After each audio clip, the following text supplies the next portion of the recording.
रोज़नामा ख़बरें में आपका खैर मक़दम है। नाज़रीन, आज की ख़ास मुलाकात में हमारे साथ हैं एसडीपीआई यानी socialist democratic party of India के जवां साल फ़ाल सदर जनाब एम.के. फैज़ी। आइए उनके साथ मुल्क की मौजूदा सूरत हाल और एसडीपीआई के ताल्लुक़ से कुछ गुफ्तगू करते हैं। फैज़ी साहब, भारत इस वक्त कहाँ जा रहा है और 2024 में आप क्या देख रहे हैं? Social democratic party of India इस हालात के बारे में बहुत चर्चा कर रहे हैं। देखिए, देश में धीरे धीरे हमारे डेमोक्रेटिक सिस्टम ख़त्म हो रहा है। जैसे पहले पार्लियामेंट के अंदर कई शब्दों को बैन किया, उसके बाद फिर पार्लियामेंट के अंदर अदानी को लेकर डिस्कशन आने के टाइम में सब डॉक्यूमेंट से हटाया, और अभी सरकार के ख़िलाफ़ बात किए तो वो देश के ख़िलाफ़ है। जैसे एक माहौल हर स्टेटों में बना के रखा है। जैसे अभी देश के ख़िलाफ़ कैसे प्रोटेस्ट कर रहे हैं, वैसे है सरकार के ख़िलाफ़ आप लोग प्रोटेस्ट किए। तो मतलब ये सिस्टम धीरे धीरे ख़त्म करना चाहते हैं सरकार। सरकार के ख़िलाफ़ बोलने का मतलब है देश के ख़िलाफ़ बोलना, ऐसा माहौल बनाए। और दूसरी एंगल में क्या है, सभी लोग कानून हाथ में ले रहे। जैसे हिंदुत्व के नाम पे किसी के ऊपर हमला कर सकता है, किसी के ख़िलाफ़ बात कर सकता है, कोई कानूनी कार्रवाई नहीं। जंतर मंदिर में पब्लिकली आके एक वीएचपी की नेता ने एक स्टेटमेंट दिया, मैं 80 लोगों को मारा है, मेरी टारगेट सेंचुरी है। अभी तक उनके ख़िलाफ़ कोई कानूनी कार्रवाई नहीं। मगर प्रधानमंत्री के ख़िलाफ़ एक पोस्टर लगाए तो उन लोगों के ऊपर केस आ रहे हैं, उनको जेल में डाल रहे हैं। ये सब हो रहा है। किसी कम्युनिटी के ख़िलाफ़ खुल करके बात कर रहे हैं, उनको मारना है, उनको ये करना वो करना, उसमें कोई ये नहीं। अभी देखिए, 4 दिन पहले हमारे देश में रामनवमी फेस्टिवल हो गया। असल में एक धर्म की फेस्टिवल दूसरी धर्म के ख़िलाफ़ नहीं है, बल्कि वो सद्भावना की एक मौका है। जैसे रबीउल अव्वल में जुलूस होती है, मुहर्रम में होती है, और क्रिसमस प्रोग्राम में होती है। लेकिन ये क्या हो रहा है, काफ़ी जगह पे हम लोग को फ़ोटो देखा है, मस्जिद को कवर करके रखा है। कितने दिन कवर करेंगे? ये सब हमारे देश में हो रहा है। ये क्यों हो रहा है? आपको क्या लगता है ये क्यों हो रहा है? नहीं, असल में सरकार हिंदू मुस्लिम कार्ड खेल के सरकार चलाना चाहते हैं। उसके अलावा बीजेपी सरकार के हाथ में कुछ नहीं, क्योंकि एक एक कम्युनिटी को वो थ्रेटन दे रहे, आप लोग आगे नहीं आना है। कोई आगे नहीं आना चाहिए, वो लोग जो करना चाहते हैं वो करेंगे। अभी शिवसेना नेता की स्टेटमेंट आ गया, दंगे करने के लिए पूरे इंडिया में टीम को अरेंज करके भेजा है बोल के। वो तो ये छोटी मोटी बात नहीं है। उसके बारे में सरकार अपनी राय बोलना चाहिए। ऐसा है तो एक्शन लेना, नहीं है तो नहीं है बोल के खुल करके बोलना है। उसके लिए भी रेडी नहीं है। ये क्या वन पार्टी सिस्टम की तरफ मुल्क को ले जा रहे हैं, आप ये कहना चाह रहे हैं क्या? नहीं, वो होगा। बीजेपी विपक्ष मुक्त भारत बोलने का मतलब क्या है? एक ही पार्टी काफ़ी है, क्योंकि वो पार्टी अच्छे काम कर रहे हैं तो फिर दूसरी पार्टी की ज़रूरत नहीं है। ये सोच है, मतलब ये एक फाशिज्म की सोच है, यह डेमोक्रेसी की सोच नहीं है। लेकिन इसमें दिक्कत क्या है? तो अभी तक हमारे देश के विपक्ष पार्टियाँ ये गंभीर हालात के बारे में सीरियसली सोचना शुरू नहीं किया। अभी भी आप आपस में डिस्कस करने के लिए रेडी नहीं है। ये गंभीर हालात के बारे में चर्चा के लिए बैठने के लिए रेडी नहीं है। ये बहुत अफसोस की बात है। अभी आपने रामनवमी के मौके पर वायलेंस का तस्करा किया। ये बताइए कि नासिर जुनैद को जिंदा जलाने से लेकर अभी हाल ही में कर्नाटक में एक मवेशी ताजिर को मॉब लिंचिंग के ज़रिए पीट पीट के मार डाला, ठीक है, और अब ये रामनवमी का मामला है। तो ये इन तमाम वाक़यात के ताल्लुक से बेचैनी पाई जाती है नौजवानों में, ख़ासतौर से मुस्लिम नौजवानों में, कि इसमें अपने बचाव को के लिए हम क्या करें। तो socialist party, social democratic party यानी SDPI इस बारे में क्या सोचती है, क्या मैसेज देना चाहिए? इसमें क्या है, मुस्लिम कम्युनिटी को एक सोच है, वो क्या है, कुर्बानी के बिना रिजल्ट मिलना चाहिए। इसलिए अभी भी मुसलमान सेकुलर पार्टी के पीछे जा रहे, क्योंकि उनके सामने अभी सबसे बड़ा मसला क्या है, उनका जान बचाना है। उनको तो इंसाफ़ी के बारे में सोच नहीं है, खाने पीने का सोच नहीं है, उनको तो अपनी जान बचाना है। उसके लिए क्या करना है, ममता के पीछे जाना है, कांग्रेस के पीछे जाना है, ये। लेकिन ये सभी पॉलिटिकल पार्टियां क्या कर रहे हैं, अभी जैसे कर्नाटका में एक मॉब लिंचिंग हुआ है, एक स्टेटमेंट देने के लिए भी वहाँ के कांग्रेस रेडी नहीं है। मजम्मत करना है ना, कम से कम अपने स्टेट में एक इंसिडेंट हुआ है, मजम्मत करने के लिए भी, प्रेस वाले पूछने के टाइम में जवाब देने के लिए भी रेडी नहीं है कांग्रेस लोग। अभी ये रामनवमी को लेके बहुत सारे जगह पे इशू हुआ है। कितनी पॉलिटिकल पार्टी मजम्मत किया, क्योंकि रामनवमी बोले तो ये RSS का संघ परिवार का नहीं है ना, सभी हिंदुओं का है ना।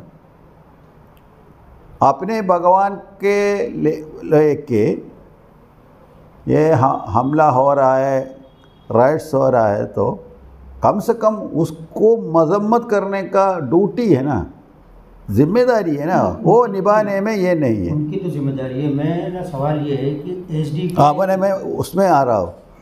उसमें SDPI ये कह रहा है, हम लोग पॉलिटिकली मजबूत होना चाहिए, पॉलिटिकली मजबूत होना चाहिए। इससे क्या मुराद है? मतलब अभी बोलने वाला कोई नहीं है, पूछने वाला कोई नहीं है, कोई नहीं। बिहार में, बिहार शरीफ में दंगे हुआ है, वहाँ पे अरेस्ट किया, ज़्यादातर मुसलमान को अरेस्ट किया। हाँ, तो नीतीश जी की सरकार, नीतीश की सरकार है।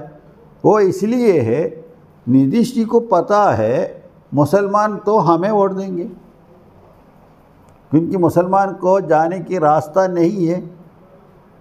फिर क्या करना है, दूसरों की वोट कैसे मिलेंगे उसके लिए कोशिश करना। ये मुसलमानों की मजबूरी बन गई है, मुसलमानों की मजबूरी है, ये पार्टियों को वोट देना है। उसमें SDPI बोल रहे ये मजबूरी नहीं है, आपको दूसरी रास्ता है। वो क्या है? वो SDPI है, क्योंकि मुसलमान बिना कंडीशन किसी सेकुलर पार्टी को वोट दे के सपोर्ट करके उनको कुछ मिलने वाला नहीं है। अभी तक तजुर्बा है, वो आज की नहीं, अभी तक हमारी तजुर्बा है। इसलिए पॉलिटिकल पावर में मुस्लिम कम्युनिटी नहीं है। पॉलिटिकल पावर में आना है, जैसे दूसरी कम्युनिटी पॉलिटिकल पावर में आया, उसमें मुसलमान भी आना है और दलित कम्युनिटी को भी सेम इशू है।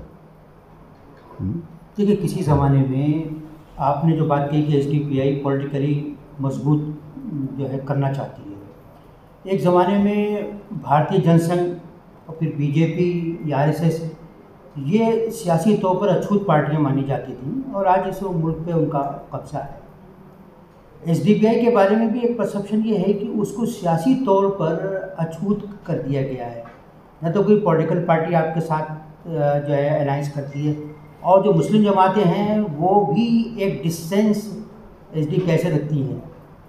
तो एक तो ये है कि डिस्टेंस क्यों है, पहली बात, और दूसरी बात ये है कि ये आपको इस पोजीशन में आने में कितना वक्त लगेगा। देखिए यहाँ पे एसडीपीआई साफ क्लियर जवाब चाहता हूँ। ज़्यादातर ये सेकुलर पार्टीज, उनका एक सबसे बड़ा वोट बैंक है मुसलमान। हम लोग एक एक कम्युनिटी को ये बोलना चाहते हैं अभी तक आप लोगों को क्या मिला, कुछ नहीं मिला है तो उसका रीज़न क्या है। ये बोलने में सबसे पहले बेचैनी किसको होगा? सेकुलर पार्टीज़ को होगा। इसलिए सेकुलर पार्टी एसडीपीआई को अलग करने के लिए कोशिश कर, और वो उनके साथ नहीं जाना है, ये नहीं जाना है। लेकिन अभी ये चेंज हो रहा है, बहुत सारे स्टेटों में चेंज हो रहा है। लोकल बॉडी में, अलग अलग कॉरपोरेशन में दूसरी पॉलिटिकल पार्टी के साथ एसडीपीआई भी है, सब हो रहा है, उसमें ये नहीं, वो चेंज होगा, उसमें हमें ये नहीं है। क्योंकि मुस्लिम पार्टियां भी तो आपसे डिस्टेंस रखी हुई है। नहीं, मुस्लिम पार्टी एसडीपीआई के साथ नहीं, चाहे वो मजहबी हो या सियासी हो। मुस्लिम पॉलिटिकल पार्टीज, मुस्लिम पॉलिटिकल पार्टी, एक मुस्लिम पॉलिटिकल पार्टी दूसरी मुस्लिम पॉलिटिकल पार्टी के साथ अलायंस नहीं है ना। एसडीपीआई बात की बात है। अभी जैसे मुस्लिम लीग ओवैसी के साथ अलायंस नहीं है, ओवैसी साहब बदरुद्दीन अजमल साहब के साथ अलायंस नहीं है। फिर एसडीपीआई सिर्फ एक मुस्लिम नहीं है, हम लोग मुस्लिम पॉलिटिकल पार्टी नहीं। मजहबी जमातें भी डिस्टेंस रखती हैं आपसे, मजहबी जमात वजह क्या है? नहीं, वो सवाल उनसे पूछना है एसडीपीआई को क्यों आप लोग दूर रखा है, रीज़न क्या है, जवाब वो लोग देना है। हम किसी मुस्लिम जमातों के साथ आपको क्या लगता है, आपको वजह क्या लगती है? आपको भी तो कोई वजह लगती होगी। इसमें ज़्यादातर पता नहीं, ज़्यादातर मुस्लिम जमात किसी न किसी पॉलिटिकल पार्टी की अंडर में नहीं है तो सपोर्ट में काम कर रहे हैं, इसलिए होगा, पता नहीं। वो जवाब वो लोग देना है क्या है। ये क्या ओपन सीक्रेट है? ये ओपन सीक्रेट है क्या?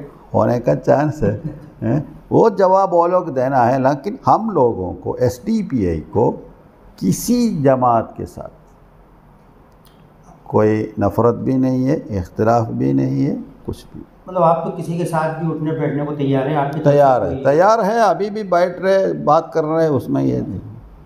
ये बताएं, ये अभी जो जिस माहौल की हम लोग बात कर रहे हैं कि भारत में जिस तरह का माहौल नफ़रत का और गलतफहमियों का एक पैदा हो गया है, तो इसको ख़त्म करने के लिए बाद मुस्लिम जमातों की तरफ से, वो ख़ासतौर से मजहबी जमातों की तरफ से आरएसएस के साथ एक डायलॉग का सिलसिला शुरू किया गया था। हालांकि अब उसमें डायलॉग को शुरू कराने वाले जो लोग थे उन्होंने भागवत को ख़त लिखकर अपनी मायूसी का इजहार किया है कि उसका कोई रिजल्ट तक बरामद नहीं हुआ है। एसडीपीआई इस डायलॉग को किस नज़र से देखती है, और अगर क्या उसको दावत दी गई आरएसएस से डायलॉग करने की तो उसका क्या रद्दअमल होगा? इसमें social democratic party of India की राय क्या है, तो ये सारे मामला आरएसएस के साथ डायलॉग करके ख़त्म होगा बोल के एक सोचा मैंने। क्योंकि आरएसएस ने खुल करके बोला है वो लोग अपने एजेंडे को चेंज करने के लिए रेडी नहीं है। अगर आप लोग आए तो हम बात करेंगे, उतना है, कोई ऑफ़र नहीं। आप जो कुछ बोला है तो उसके बारे में हम चर्चा करेंगे बोल के ऐसे कुछ नहीं। वो लोग जो करेंगे वो करेंगे। आपको आना है तो आइए, बात करना है तो बात कीजिए, चाय पीना है तो चाय पीजिए, उसमें कुछ रिजल्ट होने वाला कुछ नहीं। तो आपके नज़दीक ये एक बेकार की कोशिश है, इसका कोई फ़ायदा नहीं होने वाला? वो बेकार की कोशिश है, फ़ायदा तो नहीं। तो क्योंकि जो लोग डिस्कशन के लिए गए वो लोग भी वापस आके वही बोला। जी जी, वो लोग भी वही रिपोर्ट बोला है, वो रिज़ल्ट लेना का कुछ नहीं है बोल के। सर, मैंने जैसे आपसे एक सवाल किया था कि 2024 के मामले में आपको 2024 कैसा लगता है और एसडीपीआई उसमें क्या रोल अदा करने वाली है? 2024 में बहुत गंभीर हालात है, अब चल रहा है ना। इसमें एक जुगाड़ से बीजेपी को हटाना मुमकिन नहीं है। मतलब एक प्रोग्राम किया नहीं है तो लास्ट टाइम अलग अलग पॉलिटिकल पार्टी बैठ के कुछ स्टेटमेंट दिया, जॉइंट प्रोग्राम किया, उससे बीजेपी को हटा नहीं सकते। ग्रास रूट लेवल पे काम होना चाहिए। जो लोग बीजेपी आइडियोलॉजी की खिलाफ है सभी को इकट्ठा करना चाहिए, सभी को। जैसे सभी पॉलिटिकल पार्टी, सभी जमात, मजहबी जमात, सोशल ऑर्गेनाइजेशन, छोटी मोटी पॉलिटिकल पार्टी, सभी को ये करके फाइट करना पड़ेगा। उसका मतलब क्या है, तो ये फाशिज्म के ख़िलाफ़ लड़ाई है बोल के मुसलमान को अलग करके कुछ करे तो रिजल्ट होने वाला नहीं। देखिए, सेकुलर पॉलिटिक्स की कोई जगह बची है अब हिंदुस्तान में? क्योंकि अब हर कोई हिंदुत्व की बात कर रहा है। अभी मध्य प्रदेश में कांग्रेस के दफ्तर में पहली बार हिस्ट्री में भगवा झंडे देके गए, तो कमलनाथ जो है वो भी हिंदुत्व के रास्ते पर जा रहे हैं। तो मैं क्या भारत के अंदर सेकुलर पॉलिटिक्स का कोई फ्यूचर बचा है या फिर? मुझे उम्मीद है फ्यूचर है, क्योंकि मैं उम्मीद रखता हूँ। लेकिन ये उम्मीद कांग्रेस से होगा बोल के मुझे नहीं है। उम्मीद तो है। उसके लिए अलग एक पॉलिटिकल कल्चर फॉर्म होना है देश में। ये कांग्रेस से होगा बोल के नहीं है, नहीं है तो कांग्रेस के एक नेता से होगा बोल के नहीं, क्योंकि उम्मीद तो चाहिए। वो उम्मीद के साथ हम लोग काम करना है। काम किए तो जवाब मिल जाएगा, रिजल्ट मिल जाएगा। तो आपने कहा कि ये काम कांग्रेस से नहीं होगा, तो फिर कौन सी पार्टी से होगा? कांग्रेस सबसे बड़ी पार्टी है। नहीं, कांग्रेस सबसे बड़ी पार्टी है, लेकिन उनको एक क्लियर आइडियोलॉजी है क्या फाशिज्म के खिलाफ लड़ने की। लेकिन राहुल तो बड़ा क्लियर बोल रहे हैं। सिर्फ राहुल बोल रहे, मैं कांग्रेस के बारे में बोल रहा हूँ। राहुल के साथ सभी कांग्रेस नेता है क्या? राहुल को शक है, सोनिया जी को शक है, इसलिए पूछा है ना, आप लोग भागेंगे क्या या नहीं है? तो आपको राहुल से उम्मीद है, कांग्रेस से नहीं? राहुल से उम्मीद बोल के नहीं, राहुल बोल रहे, क्लियर बोल रहे। मैं इसलिए पहले बोला एक व्यक्ति की एक स्टेटमेंट से नहीं, ये तो एक प्रोग्राम से बीजेपी को हटा नहीं सकता है। सभी पॉलिटिकल पार्टी यूनाइटेड होना है, छोटी मोटी पार्टी को भी विश्वास में लेना है, सभी कम्युनिटी को साथ में लेना है। ऐसा करने के लिए रेडी है तो फाशिज्म को हटा सकता है। नहीं तो लीड कौन करेगा? लीड तो सभी लोग आने के टाइम में लीडिंग में कोई आएगा, कोई अपने आप ही पैदा हो जाएगा। हो जाएगा। सभी लोग अपनी जगह पे अपने ड्यूटी को निभाना है। एसडीपीआई अपनी ड्यूटी निभाना, कांग्रेस अपनी, दूसरी पॉलिटिकल पार्टी अपने, सभी जमात अपने। अगर कहीं ज़रूरत पड़ी आपको तो आप कांग्रेस वगैरह से अलाइंस करेंगे चुनाव में? अगर नहीं, इसमें हमारे पॉलिसी क्या है, हम लोग किसी पॉलिटिकल पार्टी के साथ अलायंस करने में हमें कोई एतराज़ नहीं है। कोई अछूत नहीं आपके लिए? नहीं, करना है, उसमें यह नहीं है, लेकिन एक जेंटलमैन एग्रीमेंट के साथ होना चाहिए। मतलब आप ही चाहते हैं कि कोई उसमें अकोमोडेशन होना चाहिए कुछ ना कुछ? ऐसा रिक्वेस्ट हमें नहीं है, क्योंकि सभी साथ काम करने के लिए रेडी है तो हम करना है। अच्छा, कुछ ऐसा लगता है कि पीएफआई पर पाबंदी के बाद एसडीपीआई कुछ रिजर्व हो गई है, कुछ सुकड़ गई है, उसके पांव कुछ थम गए हैं, एक इस तरह का एक परसेप्शन पैदा हो रहा है। तो क्या पीएफआई पर पाबंदी के बाद एसडीपीआई डर गई है या उसकी लीडरशिप बहुत मुहतात हो गई है या उसको भी कुछ अंदेशे हैं? क्या मसला है इसमें? पीएफआई बैन के बाद हम लोग पीछे गया बोल के ऐसा कुछ नहीं है। हम लोग हमारे पार्टी प्लान के मुताबिक हम लोग आगे जा रहे। स्पेशली अभी हम लोग आने वाले लोकसभा इलेक्शन की तैयारी में काम कर रहे हैं।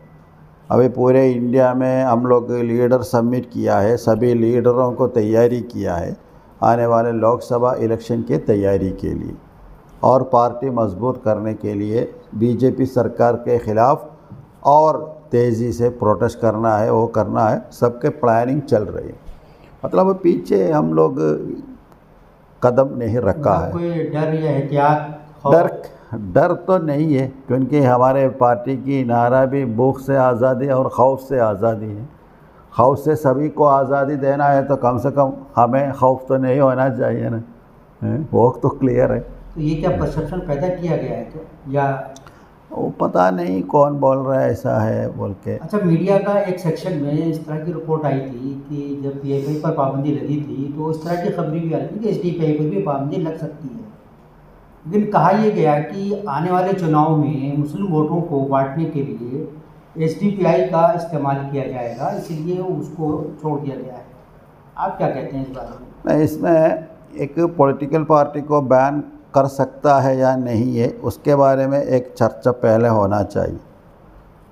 क्योंकि पहले हमारे 92 में बाबरी मस्जिद की शहादत के पीरियड में, अभी आपने जो पॉइंट बोला है वही पॉइंट बोलने वाला लोग सरकार चला रहे थे, पावर में थे।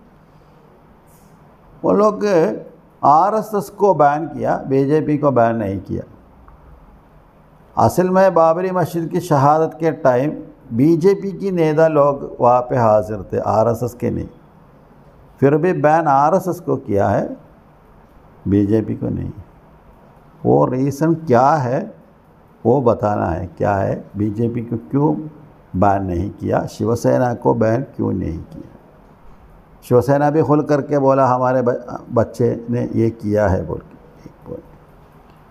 ये तो आपको लगता है कि किसी पॉलिटिकल पार्टी को बैन करना मुश्किल है? नहीं, वो डिस्कशन होना है, लेकिन आज के ज़माने में कुछ भी होने का चांस है, इसलिए नहीं कर सकता है बोल के हमको बोल नहीं सकता है। और एक दूसरी क्या है, मुस्लिम वोट डिवाइड करने के लिए SDPI को रखा है बोल के बोल रहे हैं। असल में मुस्लिम वोट डिवाइड करने की ज़रूरत अभी बीजेपी को है क्या?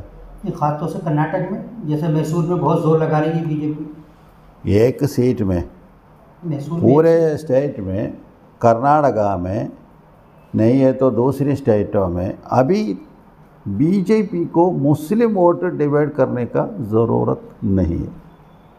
सिचुएशन ऐसा है। मतलब आप बहुत एतमाद के साथ ये बात कह रहे हैं कि बीजेपी को मुस्लिम वोटों को डिवाइड करने की कोई ज़रूरत नहीं है, ज़रूरत नहीं है। एक दूसरी क्या है, ये बीजेपी को रोकना है तो वो जिम्मेदारी सिर्फ मुसलमान के ऊपर है क्या? वही कर्नाटका में कांग्रेस और JDS दो बड़े पॉलिटिकल पार्टी, वो अलग अलग कंटेस्ट कर रहे हैं। कोई भी आके सवाल नहीं कर रहे आप लोग क्यों अलग हैं, आप लोग बीजेपी को आने का मौका दे रहे हैं क्या? नहीं, SDPI को पूछ रहे हैं। SDPI ये तो कांग्रेस के साथ JDS के साथ अलायंस के लिए रेडी है।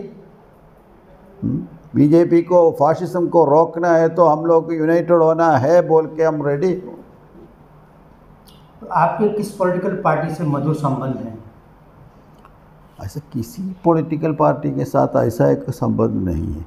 हम लोग एक आइडियोलॉजिकली सपोर्ट कर रहे हैं, आइडियोलॉजिकली काम करने के लिए वो लोग रेडी है। तो मैं बोला है ना, जेंटलमैन एग्रीमेंट है। तो एक बात और क्लियर करिए, एक ये परसेप्शन फैलाया गया, लगातार मीडिया में आया है, अब भी आता है कि क्या SDPI भी इस ख्याल की हामी है कि 2047 तक भारत को इस्लामी देश बनाया जाएगा? तो इस तरह की बात कही जाती रही है, इसकी क्या सच्चाई है, क्या हकीकत है इसकी? नहीं, वो सच्चाई क्लियर करने में भी मुझे शर्म आती है, क्योंकि अभी तक SDPI की एक नेता, SDPI के किसी प्रोग्राम, SDPI की किसी लिटरेचर में अभी तक इस्लामिक राष्ट्र बनाने के लिए बात नहीं किया, मेंशन नहीं किया, चर्चा नहीं किया है। फिर क्यों ऐसा एक एलिगेशन लेके आ रहे? कहते हैं लिटरेचर में कुछ मिला है एसटीपीआई के, यहाँ बताएं। ऐसा कुछ नहीं है, कुछ भी नहीं है, 100%। तो फिर क्या टारगेट है आपका? नहीं, टारगेट इसलिए है, नहीं, आप एक पॉलिटिकल पार्टी के तौर पर क्या टारगेट है आपका इस मुल्क के लिए? टारगेट तो हो गए ना, हम लोग सामाजिक इंसाफ के लिए लड़ रहे हैं। जो लोग इंसाफ को रोक दिया है वो लोग परेशान हैं, इसलिए वो लोग हमारे ख़िलाफ़ कुछ एलिगेशन हमेशा बोलते रहते हैं। और एसटीपीआई के लीडरशिप में मुसलमान भी है, दूसरी पॉलिटिकल पार्टी से ज़्यादा एसटीपीआई के लीडरशिप में मुसलमान हैं। इसलिए ये इस्लामिक राष्ट्र के लिए बोल के बोलना आसानी है, वो है। क्योंकि हमारे देश में ऐसा है ना, हमारे देश में जितनी बड़े नेता है, अगर वो दलित है तो दलित नेता है, मुसलमान है तो मुस्लिम नेता है, ब्राह्मण है तो नेशनल लीडर है ना। गुलाम नबी आज़ाद कांग्रेस की मुस्लिम फेस है, कांग्रेस नेता नहीं है। अभी मल्लिकार्जुन खड़गे कांग्रेस की दलित फेस है, कांग्रेस नेता नहीं है। ये चल रहा है ना, इसलिए ऐसे ऐसे एलिगेशन आ रहे। एसटीपीआई खुल करके बोल रहे हैं हमें इस्लामिक राष्ट्र बोल के एक आइडियोलॉजी नहीं है, खुल करके बोल रहे हैं ना। खुल करके मतलब ऐसा एलिगेशन आने के टाइम है, उससे पहले बोलने की ज़रूरत नहीं, क्योंकि हम लोग कहीं भी ऐसा मेंशन नहीं किया है। लेकिन उसके बारे में चर्चा करने वाला लोग दूसरी एक स्टेटमेंट नहीं सुन रहे। वो क्या है? अलग अलग नेता लोग देश को हिंदू राष्ट्र बनाएंगे बोल के स्टेटमेंट दे रहे हैं ना, उसके बारे में चर्चा भी नहीं। या जेनोसाइड की भी बातें की जा रही है, उसमें चर्चा नहीं, उसका भी कोई चर्चा नहीं, चर्चा नहीं है, एफआईआर नहीं, कुछ नहीं, कोई मतलब ये एक हमारे देश को एक हिंदुत्व राष्ट्र बनाने का प्लानिंग की लास्ट में चल रहा है। वो आपको लगता है कामयाब हो जाएंगे? हो सकता है थोड़ी देर के लिए कामयाब होगा, हो सकता है, वो भी मुझे उतना ये नहीं, लेकिन हमेशा के लिए नहीं होगा। क्योंकि ये एक्टिविटी मुसलमान के ख़िलाफ़ नहीं, सिर्फ मुसलमान के ख़िलाफ़ नहीं, ये दलितों के ख़िलाफ़ है, दूसरी बैकवर्ड कम्युनिटी के ख़िलाफ़ है, दूसरी माइनॉरिटी के ख़िलाफ़ है, और इंसानियत के ख़िलाफ़ हो रहा है। लेकिन अभी एक माहौल पैदा किया है, जो हो रहा है वो मुसलमान के ख़िलाफ़ है। एक आखिरी सवाल, हाँ, ये सवाल मैं हर मुस्लिम पॉलिटिकल पार्टी के लीडर से करता हूँ और उसका जवाब हर आदमी अपने अपने अंदाज से देता है। मुसलमानों की पिछली 30-35 साल की सियासत में उनका जो नैरेटिव रहा, जो बयानिया रहा, पॉलिटिकल नैरेटिव, वो ये था कि जो बीजेपी को हराए उसको जिताओ, यानी एक मनफी पॉलिटिक्स का एक हिस्सा था। आज बीजेपी को हराते हराते कहाँ तक पहुँचा दिया है वो बताने की ज़रूरत नहीं है। तो क्या आपको लगता है कि अब वो वक्त आ गया है कि मुसलमान अपना पॉलिटिकल नैरेटिव तब्दील करें, एक नया बयानिया सामने लाएं? क्या आपको लगता है? और अगर हाँ, तो वो नया बयानिया क्या होना चाहिए? एसटीपीआई शुरुआत से ये बोल रहे हैं, क्योंकि मुसलमान उनका एक पॉलिटिकल नैरेटिव है, आप बताए ना, वो एक नेगेटिव पॉलिटिक्स, बीजेपी को हराने के लिए उनको जिताना है बोल के। अभी क्या हुआ है, बीजेपी आ गया और सपोर्ट करने वाला लोग कहीं भी नहीं है। इसलिए एसटीपीआई स्टार्टिंग से ये बोल रहे हैं पॉजिटिव पॉलिटिक्स करना है। कौन आएगा कौन जाएगा वो हमारे लेना देने नहीं, हम आना है। एसटीपीआई कर रहे, एसटीपीआई आना है, बीजेपी आएगा, कांग्रेस जाएगा, कांग्रेस जाएगा बोल के हम लोग पॉलिटिक्स करके करके क्या रिजल्ट हमें मिला है? कोई रिजल्ट नहीं है। अभी तक बीजेपी नहीं आना बोल के सपोर्ट किया, अभी बीजेपी को हटाना बोल के कर रहे हैं ना, उससे क्या है फ़ायदा। इसलिए पॉजिटिव पॉलिटिक्स करना है, लेकिन उसके लिए टाइम लगेगा। क्योंकि ये बात अब मुसलमान से बोल रहे तो मैं पहले बताया ना, मुसलमान के सामने सिर्फ एक ही एजेंडा है, जान बचाना, दूसरी कुछ भी नहीं है, फ्यूचर नहीं है और कुछ भी नहीं है, जान बचाना है। उसके लिए अभी किसके पीछे जाना है, उतना है। इस गुफ्तगू खात्मे में SDPI के ताल्लुक से एक सवाल मैं करना चाहता हूँ। आपसे मैंने शुरू में पूछा था, उसका जवाब मिला नहीं। SDPI को उस मुकाम तक पहुँचने के लिए कितना वक्त दरकार है जहाँ उसको इग्नोर ना किया जा सके? देखिए, एक पॉलिटिकल पार्टी एक डेट रखे उसमें आएगा बोल के नहीं बोल सकता है। एक दूसरी क्या है, हम लोग एक जल्दबाजी की टीम नहीं है। जैसे काफ़ी लोग कह रहे हैं ना, ये आने वाला लोकसभा में अगर बीजेपी को नहीं हटा सकता है तो फिर कुछ भी नहीं कर सकता है बोल के, ऐसा सोच भी हमें नहीं है। इस बार नहीं हटाए तो फिर ज़िंदगी में ऐसा नहीं होगा बोल के नहीं। हम लोग बहुत प्लानिंग करके काम कर रहे हैं। पॉलिटिकल पार्टी है, इसलिए उसके लिए एक मौका आएगा, वो मौके पे फ़ौरन सामने आ जाएगा। उसके लिए कितने साल बोल के अभी हमको भी नहीं बोल सकता। तो आप अपनी जद्दोजहद को कानूनी और जमहूरी दायरे में ही रखते हैं? उसके अलावा कोई और रास्ता नहीं अपनाते? उसके अलावा कोई रास्ता नहीं है, क्योंकि नहीं, कानूनी तौर पर काम कर। तशद्दुद के तो एक दिन होगा, और तशद्दुद करना है तो फिर बीजेपी के ख़िलाफ़ बोलने का फ़ायदा क्या है? दोनों एक ही स्टाइल में है तो फिर फ़ायदा क्या है? हमारे देश में एक कानून है, हमारे देश में एक संस्कृति है। संस्कृति को लेके, कानून को लेके, संविधान को लेके हम लोग आगे जाना है। दूसरी लोग वायलेंस करेंगे, दूसरे लोग गैर कानूनी करेंगे, ये तो हम भी करना बोल के ना, वो अच्छा नहीं। हम कानूनी तौर पर काम करना है, क्योंकि उसमें सच्चाई है, रिजल्ट सच्चाई के साथ है। ये थे SDPI के सदर जनाब MK फैज़ी। उनसे किए गए सवालों के जवाब से आप कितना मुतमईन हैं, और क्या आपके सवालों का वो जवाब मिल गया है जो आप चाहते थे, इसके बारे में आप कमेंट्स ज़रूर कीजिएगा। आज की इस ख़ास मुलाकात में हमारे साथ जुड़ने के लिए आपका बहुत बहुत शुक्रिया।